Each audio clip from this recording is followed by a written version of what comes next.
Buffalo Common Councilwoman Zanetta Everhart is introducing legislation aimed at keeping guns out of private businesses in the city of Buffalo. This comes after News 4 Investigates reported a gun-related incident nearly a month ago at the Tops on Jefferson Avenue. Two men were arrested for bringing ghost guns into the grocery store, exchanging them, and then waving them around at customers in a threatening way out in the parking lot. Both men are now facing weapons charges as a result. Zanetta now joins us after introducing these resolutions yesterday at City Hall. Thank you for being here. Thank you for having me. Thank you. This is a serious topic, one that you openly and were quick to comment on when we broke this story on June 17th.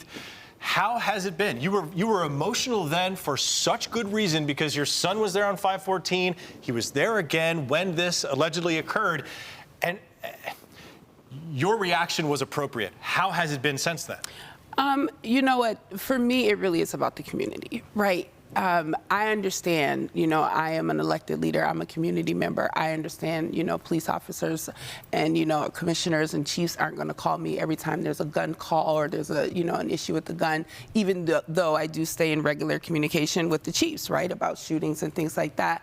But this is a different case, right? This is Tops on Jefferson. This is hollow ground. This is sacred ground. This is a space where 10 people were stolen from us and 3 others were injured, including my son.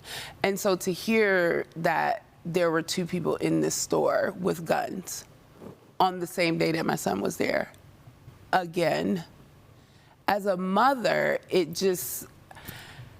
Alarm bells. It took me a minute to even respond to the news because I was so emotional about that. My son didn't even know it happened, and he was in the store, right? And so it really just comes down to public awareness, right? Like, we need the police in our community.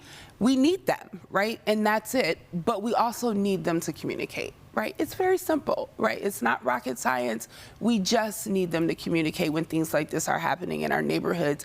I shouldn't have to find out about this from a news reporter, right, a week and a day later. I didn't know on the day, even though people were saying like, oh, you knew. And it's like, I just, like, no, I did not know. Like, if I knew something like that, I would come out and speak out about it like I did when I found out. Right. And so it is disheartening that, these 2 gentlemen were in that store and they should have known better. Right? They should have known better, and then almost a block away, they're, getting to a confrontation with a young woman.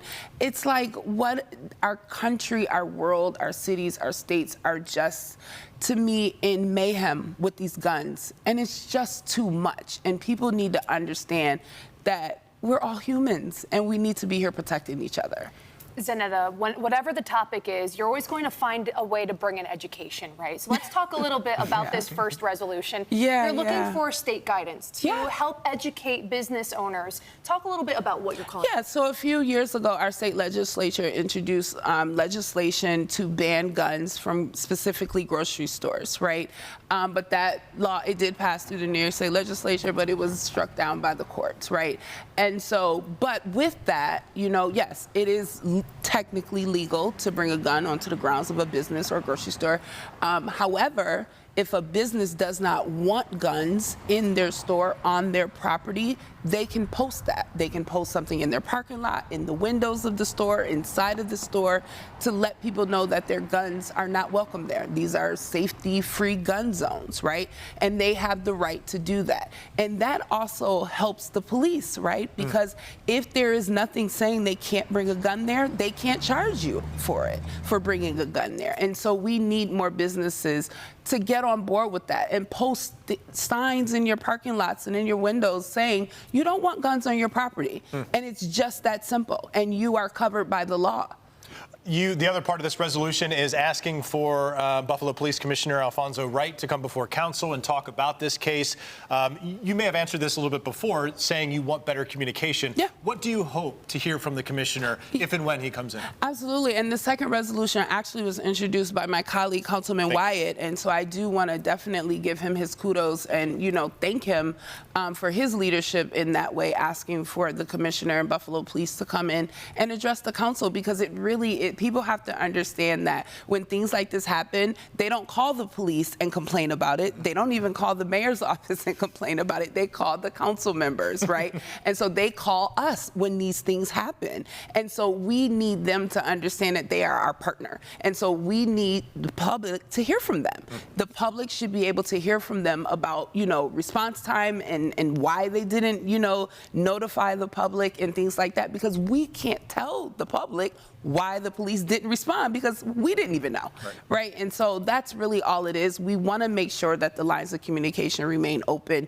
They are our partners. I am in constant contact with our commissioner. I think he is an amazing guy.